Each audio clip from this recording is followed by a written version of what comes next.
Hello everybody, my name is Tyler Wynn and this is my wrap-up video.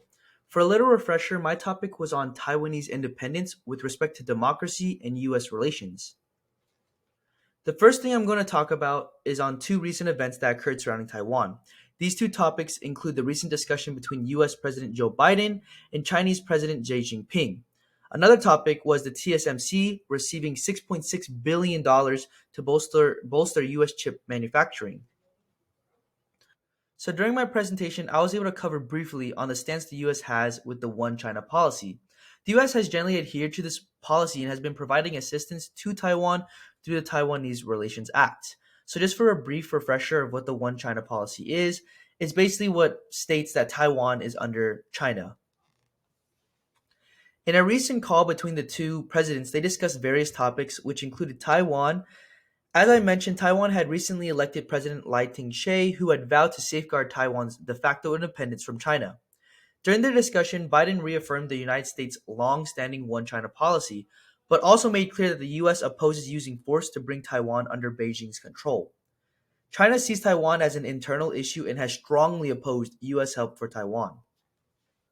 President Xi told Biden Taiwan remains the first red line not to be crossed and warned that China won't stand for Taiwan trying to become independent or for other countries, hinting at the US helping Taiwan in those efforts. This recent event just overall shows the complex relationship between the US and Taiwan and how carefully the US must navigate to avoid conflict. Another thing that was mentioned during the discussion that I found interesting was warnings to President Xi against interfering with the 2024 presidential election. I point this out because, as I mentioned in my presentation, there was evidence of the Chinese government interfering with the Taiwanese election. Another event was the recent $6.6 billion sent to the Taiwanese TSMC to increase US chip production. The Biden administration has committed to significantly bolstering the United States semiconductor manufacturing capabilities by providing Taiwan Semiconductor Manufacturing Company, abbreviated as TSMC, with up to $6.6 billion in grants alongside up to $5 billion in government loans. This funding aims at enhancing U.S. competitiveness in advanced chip production and reducing dependencies on foreign manufacturers. TSMC plans to use this financial support to construct 3 advanced semiconductor factories in Phoenix, Arizona. This initiative addresses national security concerns and economic vulnerabilities by ensuring a domestic supply of advanced semiconductors. As I did mention in my presentation, Taiwan has been a global supply leader in the semiconductor manufacturing.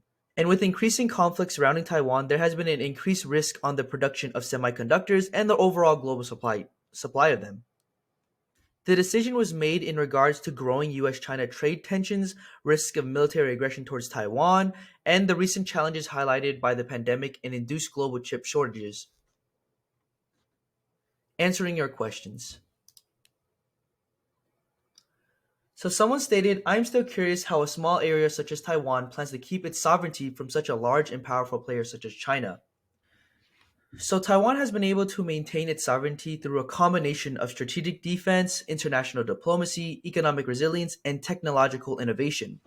So by investing heavily in its military defense and leveraging its strategic partnerships, particularly with the United States, Taiwan seeks to deter any potential aggression.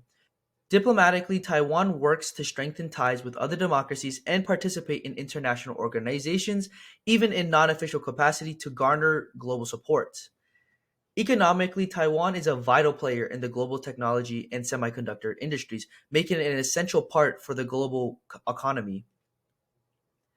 This economic significance, coupled with its advancements in technology and innovation, provides Taiwan with a form of soft power. Collectively, these strategies help Taiwan navigate its complex relationship with China while striving to maintain its sovereignty and democratic way of life.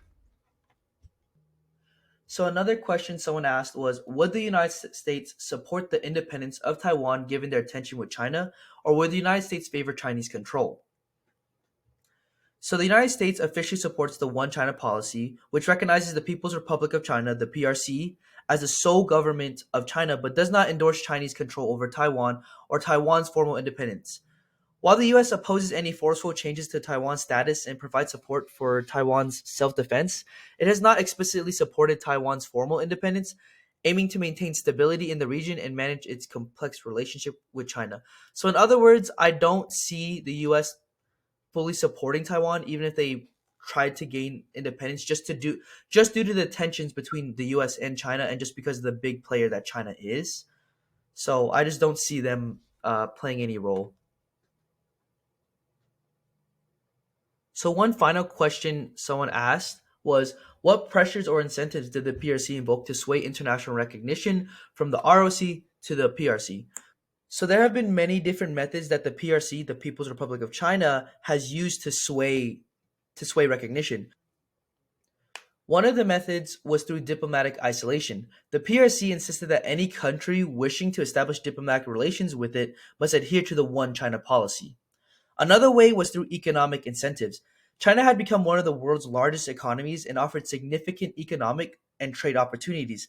This influences served as a powerful incentive for countries to switch recognition from Taipei to Beijing. A final way was through conditional aids and investments. So the PRC often offered financial aid, loans, and infrastructure investments with the condition of recognizing the PRC over the ROC. These economic benefits were particularly persuasive for developing countries looking to boost their economies. And that concludes my wrap up video. Thank you.